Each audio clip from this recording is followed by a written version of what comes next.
Well, good morning, everyone. It's great to have you all here. Sorry, we had a little bit of back-to-back events today, so we'll get that straight for you next year when you come. But we'll get through this. We'll get done before noon, and we'll be off to our next events. But it's Renate and I, so we're just starting our 7th year here at Miami. It goes quick. So we just wrapped up our 6th year. Thank you. It's been a fantastic experience. And what I wanted to do today was kind of share with you sort of how Miami is advancing. And as you know, we had a pandemic. We all lived through it. But it was just fantastic from the perspective that our board of trustees here at Miami didn't want us to retrench or to stop or to slow down or to back up on all of our strategic planning. And so we built a plan through the pandemic so we could keep up all of our momentum. And so as the pandemic resides and we have this in our rearview mirror, I think we're in a great shape here in terms of how we positioned ourselves and kept up with our infrastructure and our new programming and all of our creativity, entrepreneurship that we've been working on. So I'm going to go ahead and do a few things for you. There's a lot of themes today. I don't know how many I'll hit, but I'll try to hit all of those. I remember this picture. We had a rainbow right in April, and I thought definitely COVID was over at that point, but it wasn't. But we took that picture. It was just fantastic. But we're going to start off with what we call boldly creative. And so universities make investments in their programs and their infrastructure in various ways. And many times, sometimes they're critical of universities about spreading things out too thin. And so what we did at Miami is we took a little bit of a different approach. And instead of trying to do everything every year a little bit in each sort of category, we decided to pool our resources together and create a fund. And we called it Boldly Creative. It was a $50 million fund, and it was akin to like a venture capital fund that you may see in the business or the entrepreneurship world, where you make one-time investments and you hope that those plans become sustainable. So we did that. So we're doing this kind of investment strategy where every year, instead of investing in 10 or 20 things, we'll invest much bigger dollars into 2 or 3 big things, and then the next year, 2 or 3 big other things, and try to keep that momentum going that way. And so that's our Boldly Creative Fund, and it allows faculty members here at Miami to actually propose ideas, get together in teams, collaborate across boundaries, do transdisciplinary work, and bring those proposals up from the ground up in an organic way. And so what we're looking for are programs and new ideas that are actually emerging, things that are going to be coming in 5 to 10 years out. We're looking at things that are in demand right now, and we're also looking for things that we can be best in class at and really be known for that at Miami. So I'm going to give you a few examples. Our first one, I'm going to wait here, is nursing. And we brought back nursing to Oxford 4 years ago. It's always been a fantastic program at the regional campuses. And we train nurses, and they're just fantastic because they have a broad education. They're not as narrow as some of the other nursing schools. And so the talent that we create here through the nursing programs is just really highly sought out there from hospitals and so forth. And so the nursing program started in Oxford. It's an interesting program. We put a lot of money into it to get it going. And then, so where we're running at today, we had our first graduating class this year, but there's about over 2,000 applications for about 100 spots. So it's become, in a very short time, Miami's most competitive program on any of its campuses. And so it's done a great job. If you look at this, we have all this new simulation technology, and I'm going to go through some of that on our infrastructure piece. But that's a mannequin there. I hope you know that, right? Yep. It's not a person. And then this particular mannequin actually delivers its babies too. And so they have a simulated OBGYN sort of clinic there. And so you can deliver robot babies, I guess. I don't know. And so it's really neat, but we have a lot of great technology. So nursing is really doing great here at Miami. And we're delivering really great talent out there. And there's a big need for it right now, as everyone knows. A second area we invested in is robotics. And so robotics is an area which is interesting. It kind of comes out of engineering, of course, and it's kind of a blend of kind of 3 engineering flavors, so to speak. It's mechanical engineering, because these robotic arms have a lot of degrees of freedom, sometimes 8, 10, or 12 degrees of freedom. It's also a combination of electrical engineering, because to drive that, you really need to do all the circuitry around that. And then also to make it all work in the artificial intelligence, you got to be good at computer science. And so this new program kind of brings it together on those 3 areas. And we just launched it this year. It's going great. And we have robotics on this campus, robotic engineering at Oxford. And then on the regional campuses, we have robotics technology. And so that's really taking off. And the industry growth in that is predicted to be really large and sort of exponential for the next 10 years. The next area is, I'm hoping this thing is going to switch here on us. Sometimes they're afraid to touch it, is data science. And so if you've heard the craze, data science is everywhere. They want data scientists, and it doesn't matter what industry you're in, you'd have data scientists.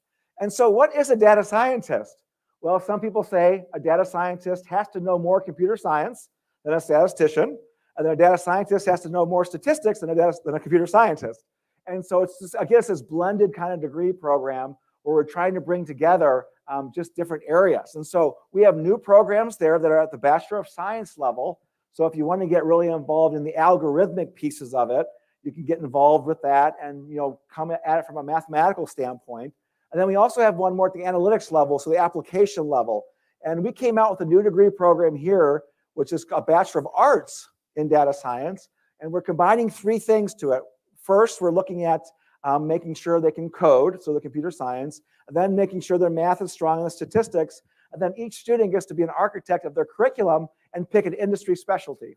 So they can go into medicine or manufacturing, or they can go into global positioning satellite, whatever it is, and become that expert in that industry space, and then apply those two things. And that program, which is interesting, because I wasn't sure it was going to work as well as the Bachelor of Science degree, but it's the one that's growing the most, in fact. So, and they're getting gobbled up by industry quite a bit when they graduate. So we got a great programs going on here. Probably one of the biggest growth areas in our new programs, besides, because this one is kind of unlimited. We don't have to limit like we do for nursing. So really cool stuff.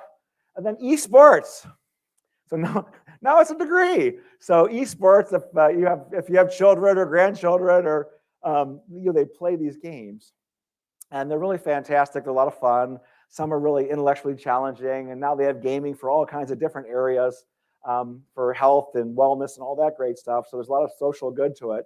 And so Miami was early in the field in esports. And what early in the field means, it just means about 7 or 8 years ago. So it's really in the recent past. And we started off with a really competitive team. And it's really a kind of a neat thing, which evolved through a new department we created called Emerging Technology, Business, and Design. And it's evolved into now a degree program. So we both have a varsity sports program, and we also have a degree program. And lo and behold, in a very short few years, Miami's ranked #1 in the country for esports. So really cool stuff going on there, and a lot of interest from the students. Now, if you want to go into the area of esports and be a designer and a simulator, it's a lot of science if you want to get involved in the computer science piece of it, on the design piece. And then if you want to go on the art side and look at the design piece going in that direction, it's also a possibility. So we have different tracks within the program that you can actually follow, whether you want to be kind of science engineering heavy or be more art design heavy. So it's really cool stuff going on there. And then our honors college. We had a strategic plan a few years ago, and it was right before COVID hit. And the #1 recommendation was that Miami should build out an honors college. We've always had an honors program, but what we wanted to do was actually create something on campus here that would attract the very, very best students on this campus. And so we created this honors college, and it's all sort of situated on Western campus. So the administration and some of the classrooms is in Peabody Hall. And then we have 3 dormitories, or the residence halls at Miami, that actually house all of them. And so the students are kind of have to be very entrepreneurial. They got to want to do some research. They got to want to be involved as citizens around campus. And they got to have a great sort of high school record to get in. And so just to give you an example, this is a second year this fall, but the second year we'll have 500 students. And they actually attracts, the diversity of the students tracks higher than the pool of students in Miami, but the average GPA was 4.3. So yeah, and I was talking to a group yesterday at the 50th anniversary, and they said they had a 4.3 grade point average, but they added up the Miami merger, the two together. So that's what they told me.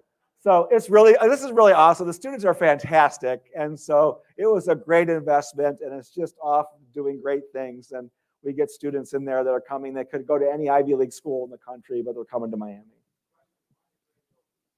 What's that? The gray buildings, those are on Western. So the Western campus, we kept the sort of the consistency with the red bricks on this side, and on the Western side, the sandstone buildings. And so we kept that consistency as Miami and Western kind of merged back in the 70s. And then the Global Miami Plan. So Miami just has a rich tradition here in the liberal arts. They've always been very strong at that. And we always talk a lot about return on investment here in Miami. And we're always ranked number 1 or 2 or 3 in the country about a return on investment on a degree program. But there's one thing that's interesting about Miami is that return on investment is just how many leaders we create at this institution. So for example, we have we're on the top list of the schools that produce the most Fortune 500 CEOs. So we have Cintas and Chipotle and Duke Energy and Enterprise and Key Corp and Merck. Already, there's just a lot of those kind of CEOs that come out of Miami. We have people that come out of, into government. Our very own Mike DeWine, the great governor of the great state of Ohio, came from Miami. He's a Miami merger. We have great coaches.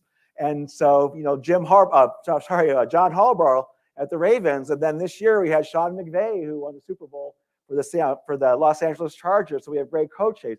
We have a lot of great military leaders that come out of our OTC programs. And just this past commencement, we had General Sharon Bannister from the U.S. Air Force who presented to our students. And then, of course, entrepreneurs. We create lots of entrepreneurs at Miami. And the entrepreneurs, we now have about 11 unicorn companies that have started out of Miami and grown that are Miami graduates. And so that's a company that's valued over $1 billion.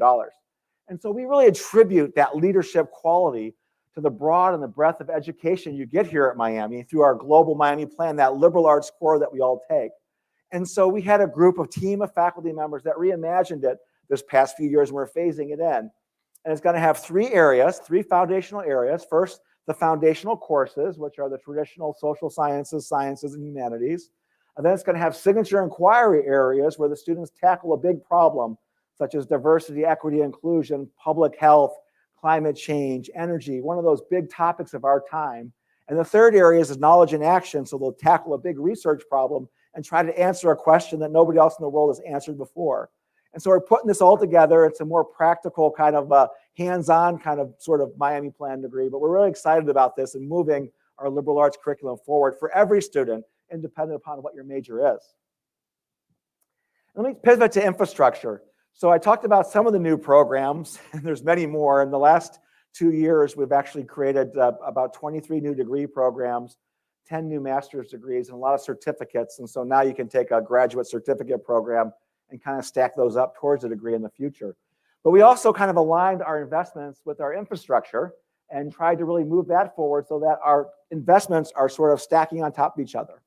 And in addition to that, we wanted to do some new things with our new buildings.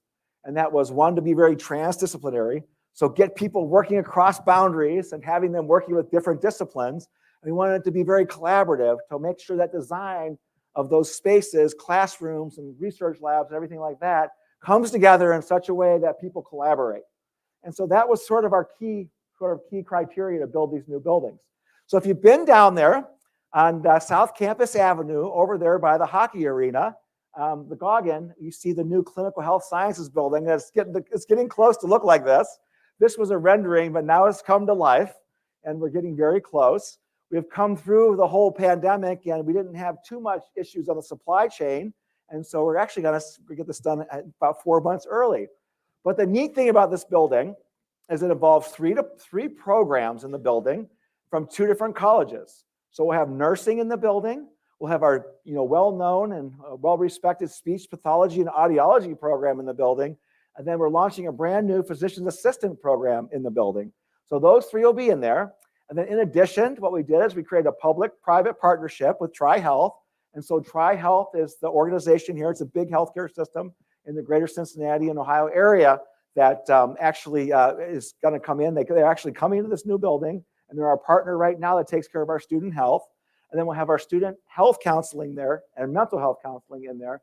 And then we also have a clinic that's going in there, and it's for our community members.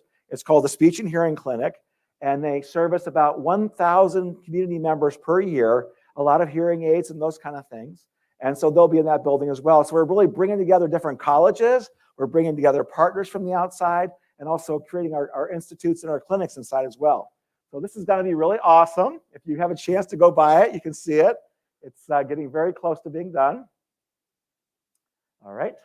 And then the next one is on Talawanda. So you probably, if you've been sort of right on High Street, you look down to the right towards the north, you probably saw this building. And so this is the new, it's going to be called the Richard McVey Data Sciences Building. And this one is sort of from a gift, a very generous gift from one of our alums, Rick McVey, who's a big fintech guy in New York City. So we're grateful for his support for this new building. And so in this new building, there'll be 3 different colleges and 3 different departments. And so we'll have statistics, which is in the College of Arts and Sciences. We'll have computer sciences, which is in engineering. And then we'll also have emerging technology and business design, which is going to be in our College of Creative Arts. So they're all coming together in one building. And then it also will house our Armstrong Institute, which is a lot of digital stuff, and also our Center for Analytics and Data Science. And so we're trying to pull this all together and make this all happen, that we're bringing together to make these collisions across the different boundaries. And then this is one of my favorites. I have a lot of favorites. But everyone probably knows where Ox College is, or if it's a different generation, it's probably the Community Arts Center. So Ox College was turned into the Community Arts Center about 10 years ago, and we give that to the city and the community for about $1 a month. It's all of our property. And behind Ox College and the Community Arts Center is the big park. It's beautiful, and there was some state money that came in. And there's an amphitheater now there. You can do summer concerts. And then right on Elm Street was this building, which was a sort of a commissary for food storage and stuff like that. It was empty for three decades. And so we're really looking to see what we could do with that building. And so it's like a big warehouse. It's built great. It's all open space. And so we're turning it into an incubator for high technology. And so we're going to have companies come in and really work here and actually try to grow and build the economy here at Oxford to be more than an 8 or a 9 month economy, but also to try to build it up so there's more companies and more employees there. And so the building's 40,000 square feet space, so it's a lot of open space. 1/3 of that building was going to, we have an anchor tenant coming in, and it's Fisher Group. And Mr. Fisher is a retired engineer and leader at Procter & Gamble, and he created a manufacturing company. And they make like Swiffer mop heads and masks and all kinds of printed circuit boards on fabric and plastic and things like that. So roll-to-roll processing.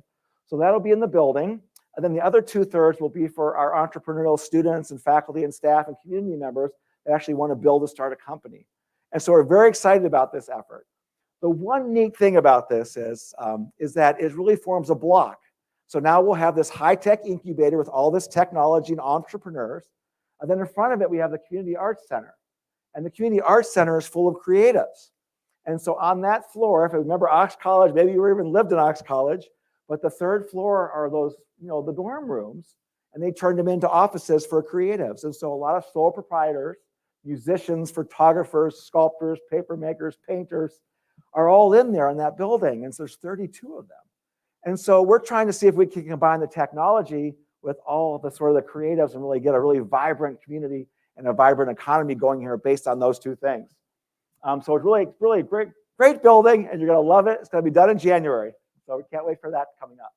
Now the infrastructure of the Equestrian Center, if you've come in on 73, you probably saw that brand new building. And despite what the paper said, Crawford did not buy a pole barn for $2 million. This is the Equestrian Center. We got an anonymous gift to build it. And it's just fantastic down there. So it's all enclosed for all of our teams. So we have the equestrian team, which is well-known and very competitive around the country and nationally. And there's about 125 students per year on that team. The second thing that maybe many of you have also done, but there's about 300 students per year that take an equestrian course and actually participate. So now we can do that year round. And then also we do a lot of outreach and community events there. And so we can actually now do those all 12 months out of the year. So it's a gorgeous facility, and I hope you get a chance to see that as well.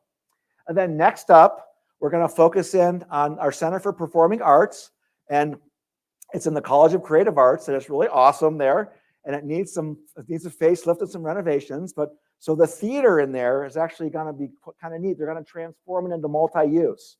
And the reason we couldn't do a multi-use theater before was because the stage was also the practice stage for our theater students. So in the basement, they're actually going to create a practice stage, which is identical. And then the new stage will be put in there and the new theater, and they'll be able to use it not just for theater, but they'll use it for TED Talks, the fashion program, for the runway and so forth. So it'll be a multi sort of use facility then. Then also what they're doing is they're making these things kind of like called storefronts. And so they're going to have different places in there that theater majors or music majors can actually work to make jingles or commercials for startup companies. They're going to try to make some enterprising little aspects so that our students that are in these areas get actual practice and training while they're in college as well. So we're really excited about this one. It's going to be really far-reaching and innovative. And then also the infrastructure on Baxter Hall there on 73 and Patterson Avenue will be redone. And then in that building, what we'll house are a lot of humanities departments and also the Department of Media, Journalism, and Film. And so that's kind of our infrastructural plan. We have a lot going on. If you've been around campus, you've seen a lot of different orange fences up. And we'll come to the other, there's a reason why there's some other orange fences. I'll come to that in a minute. And then Miami's Exclusive Excellence and Sustainability Program we've been doing great with our DE&I efforts. We really pushed hard on this, and we really moved forward and advanced Miami in big ways. And in so many ways, you're just trying to keep up and trying to really do the best you can with DEI and your recruiting, and it's a very competitive space. And so what we did is we stepped back and just say, how are we doing? And so Miami was a recipient in the last 2 years, back to back, for the first time ever for Miami, but for the Higher Education Excellence Award in Diversity. So that's the one that we try to get and win for our efforts here at universities. And so we got 2 years back to back. So we did great there. And you submit actually kind of a thesis. You have to look at how you embrace diversity, what you're doing with diversity, the sort of the numbers around and compositions around your diversity efforts and how you're doing there, the support and wraparound services that you have for DE&I efforts. And so we've been nationally known for that now, and we got 2 years back to back with those awards. And then also our 2 programs that are really big is Bridges program, where we invite sort of underrepresented students in early on their high school career, and then we go through the summers with them, and then we offer them a scholarship to come to Miami. And then also our LSAM program, which is called the Lewis Stokes Alliance for Minority Participation. It's a program for engineering and STEM students and science students that from underrepresented students. And they're coming in, they have great wraparound services there. Both of those 2 programs won national awards for being the most inspiring science and engineering program in the country. So we're really happy with some of that stuff. And then we're doing things behind the scenes that nobody knows about. And so we really took an effort to look at how we buy lots of stuff at Miami. We procure lots of things. And so we made a big effort to really buy locally and to buy from minority-owned businesses and women-owned businesses. And so we were the winner of the national award this past year for the university that's engaged that the most. And so a lot of good things going on there. And then we have a building that was on CAB, which was called the Campus Avenue building. And that building, in fact, was renamed the Nellie Craig Walker building. And it's a great story. We had a diversity, equity, and inclusion committee that came together and we're looking for proposing recommendations on how to advance our DE&I efforts. And one of their big recommendations was that we really should have somewhere on campus that's named after our first Black graduate here at Miami. And this is a great story. So Nellie Craig graduated Miami in teaching in 1906. And she was the first Black teacher also in the Oxford school system as well. And so that was obviously what they named the building after. So we named it after Nellie Craig, and we put a press release out there, and we did all of our due diligence and all of our sort of looking to see if any sort of family members were alive from Nellie Craig, and we couldn't find any. So we did the press release, and then we got a phone call from the great granddaughter who lives in Cleveland. And she's like, Nellie Craig got married. Her name is Walker. And so we found the Nellie Craig Walker family. So we were able to embrace them and to bring them back to campus and so forth, so they could see this wonderful building named in honor of their great-great-grandmother. And then we've been really working a lot on sort of embracing the campus on things. How do we get people to think about DE&I as a whole campus and have one big theme? And so our famous author, Will Haygood here, who was the author of The Butler as well, just came out with his new book this past year. And it was called Colorization, 100 Years of Black Films in a White World. And Will was so wonderful that we actually got 10,000 books, and they even branded in Miami. So every community member was able to get a book. And we did a whole week around this book, and we did a whole Black Film Festival for the entire week. And then the culminating of the week, we had our Freedom Summer Award, which we give out, try to give out every year. The first recipient of the Freedom Summer Award that we created a few years back was the Honorable John Lewis. and it was just wonderful to meet him. And so we invited back, we honored Reginald Hudlin, who's a very famous Hollywood director and producer, and came back to campus and spoke with our students and so forth. We honored him with the Freedom Summer Award. So we try to do those things as a community. And then, of course, if you've been down to Millette, you've seen the new statue in front of Millette, and it's of Wayne Embry. And Wayne graduated in the late 50s here. He was a basketball standout, and he came and he graduated in Miami. He played for a lot of different teams, including the Cincinnati Royals. But he ended up, he was 7-time All-Star in the NBA. He won a world championship with the Boston Celtics. He was the first Black general manager and the first Black president in the NBA. And so it was a wonderful event that we did. And we also honored him with the Freedom Summer Award, and his late wife, Terry, who was also an alum here for their civil rights and activism throughout their lives. And so that's down there, and you should have a chance. You can go see it. That's life size too. So it looks really big when you look at it. But that's how big Wayne was. And he's in his late 80s now. And he's just fantastic. And I loved one of the stories he told us. He lived on a farm outside of Dayton. And he just wanted to come to Miami, and he made up his mind. But his mom wanted him to check with other schools and, to see what else other people had to offer. And he said Bowling Green recruiters came to the house one day, and he hid in the barn behind the hay so he wouldn't have to talk to them. so just a great story, great guy. And then we had the tribe. So the Myaamia tribe is their homelands, of course, here in Southwest Ohio, and it goes all the way up through Indiana towards the Fort Wayne area. And we've just had this incredible relationship. And many of you probably even had President Shriver as your president, but in 1972, he formed this relationship and bond with Chief Olds of the Myaamia tribe. They ultimately were moved to Kansas, then they were moved again down to Oklahoma, in Myaamia, Oklahoma. And so that was lasted for 50 years. And then also this past year was the 175th sort of anniversary of their removal from these lands. And so we had a very nice ceremony and a walk that sort of replicated the walk where they had to leave. And so that program is going very, very strong.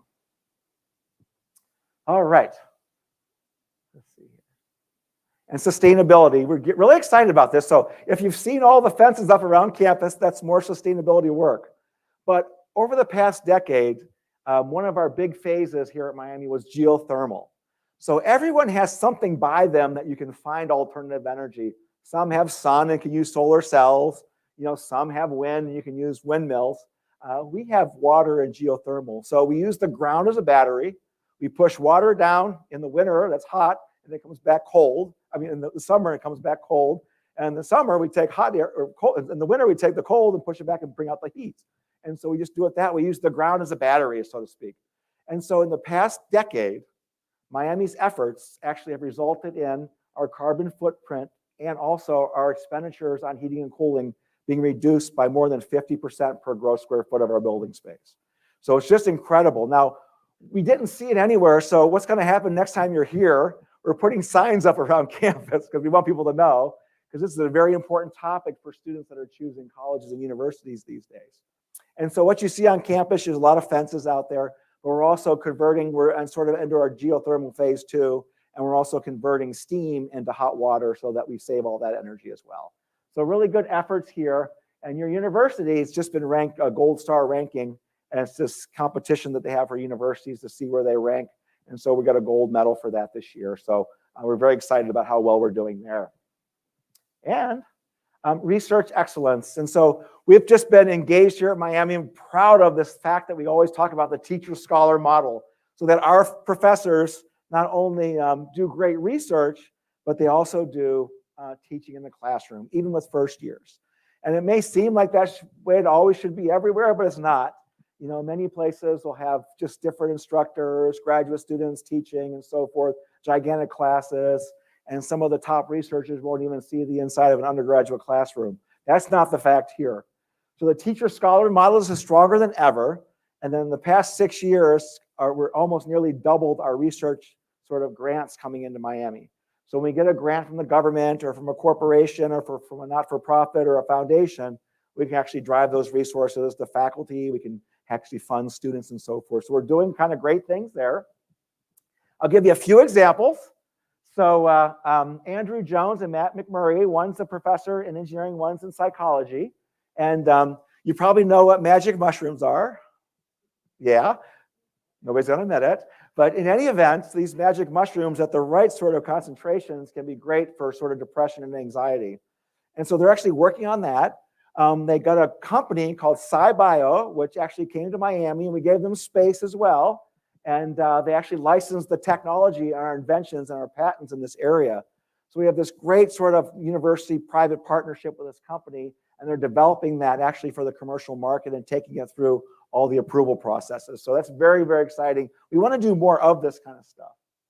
And then Professor Zhao in engineering, mechanical engineering, she actually just got awarded a new patent on her additive manufacturing process. And so we're trying to drive some more invention. And so we talked to faculty members, and if you're doing something and it makes sense, paper is great, but we're also going to see if it has some commercial value, because maybe it can actually benefit society or human health, to sort of depending on which direction you're going there. So we're very excited about some of the new patent activity. And then Daryl Baldwin is our Miami director. So he's from the Miami tribe, and he just recently won a Mellon grant. And what they're doing at the Miami Center here on campus is they're actually creating an archive, a computer science archive for all the Native American tribes in the country. So we became the spot for that. So we're very excited about that effort. And Professor Teresa Jezkova, she's a professor in biology, and she won what's called an NSF Career Award. So that's National Science Foundation Career Award. And that's for your newest faculty that are top notch and at the top of their game. And they get awarded this federal grant, big federal grant, to actually do their research. And so she got awarded this grant to work on how species are actually changing where they live and so forth based on environmental changes. So looking at those two changes. So she is off to a great start here at Miami. And then our faculty are fantastic. And this is a picture of Denise Talaferro-Bazil. And Denise just won the Benjamin Harrison Award. And we give it out once a year. It's for our best teacher that we honor and here at Miami. And so she's a recipient this year, and she'll be speaking at the December commencement. But she's doing fantastic stuff. And then Professor Elisa Elram from the Farmer School of Business just was awarded and just actually picked up as the Fulbright Distinguished Chair. So this is one of the highest honors you can ever get internationally as a faculty member. Her work is in supply chain, so she's an expert there. It's just a good time for supply chain experts this time of year.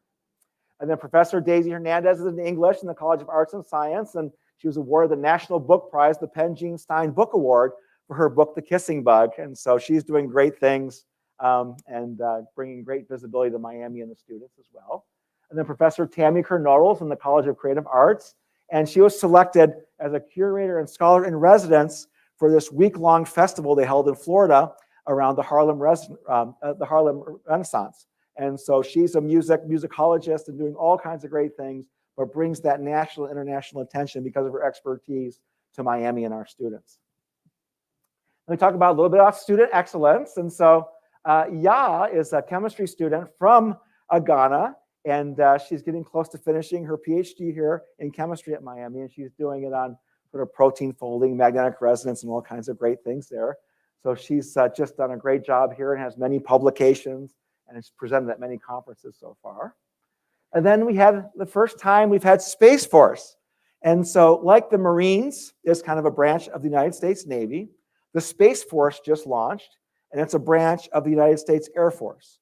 And so 3 of our Air Force cadets this year actually were selected to go into the Space Force. So they'll be the first cohort going in. And so they're off to new jobs and going to be doing great things with the United States Space Force. And then one of our teams, undergraduate teams, actually competed for a National Science Foundation. It's called Internationally Genetically Engineered Machines, iGEM. And it's about DNA and manipulating it and so forth. And they created this sort of strategy around growing crops better. And you compete internationally against teams around the world. And anyway, they got the gold medal, so they won it. So just fantastic news there this year. This one is like very cool. So Preston is a business student, and he painted this picture called tunnel vision, which you see there. Well, anyway, SpaceX had a competition, and they were going to select some paintings to actually send into space. And they're going to let them float out there for a while and go to the moon eventually.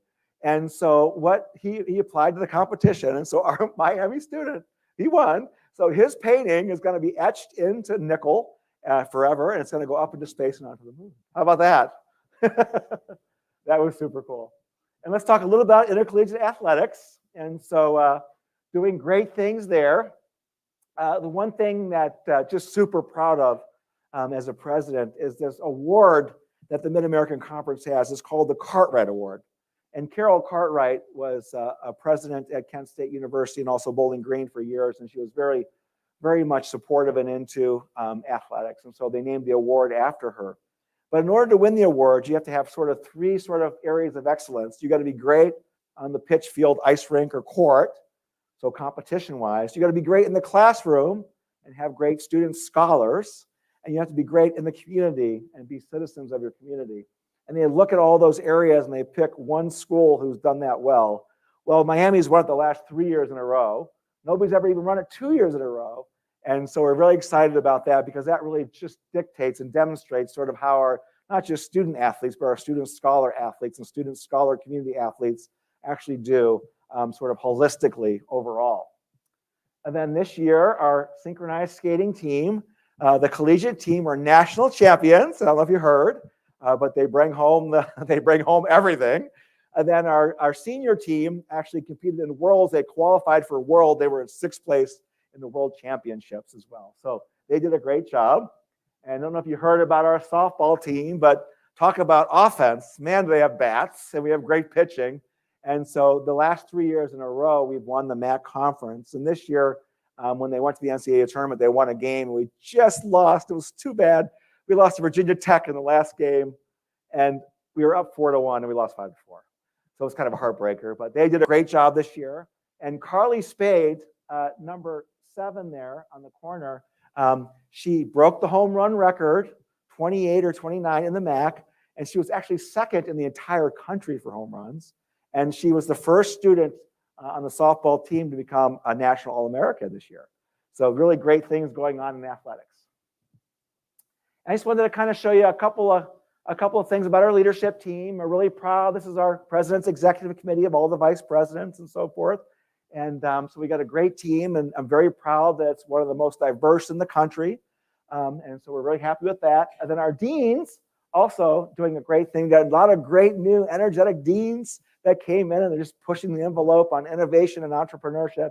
And again, a very diverse select group of deans. And so we're very happy with everything that's going on and the leadership and the momentum that we got going. And I wanted to turn this over to Renate before we end. Is she here?